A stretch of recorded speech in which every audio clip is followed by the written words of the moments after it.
தமிழக வெற்றிக் கழகம் சார்பில் நடிகர் விஜய் ஏற்பாடு செய்திருந்த கல்வி விருது வழங்கும் விழா சென்னையில் கோலாகலமாக நடைபெற்று வந்தது.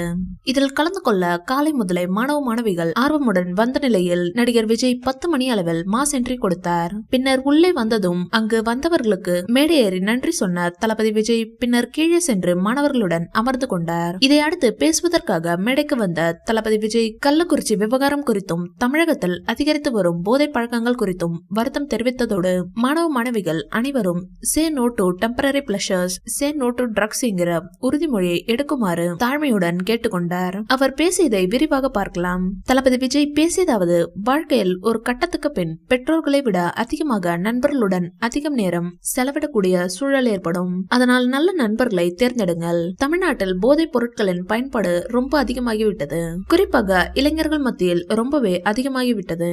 ஒரு பெற்றோர் என்கிற முறையில், ஒரு அரசியல் இயக்கத்துக்கு தலைவர் என்கிற முறையில் எனக்குமே ரொம்ப அச்சமாக தான் இருக்கிறது.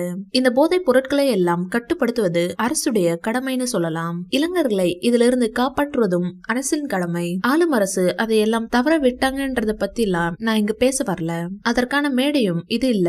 சில நேரங்களில் அரசாங்கத்தை விட நம்ம லைஃப நாம தான் பாத்துக்கணும். சுய ஒழுக்கத்தை வளர்த்து கொள்ளுங்கள். Say no to temporary pleasures, say no to drugs என்கிற உறுதிமொழியை நீங்க எல்லாரும் கடைபிடிக்க வேண்டும் என தாழ்மையுடன் கேட்டுக்கொள்கிறேன் என கூறி தன் உரையை முடித்துக் கொண்டார் தளபதி விஜய். இந்த வீடியோ பிடிச்சிருந்தா லைக் பண்ணுங்க, ஷேர் பண்ணுங்க.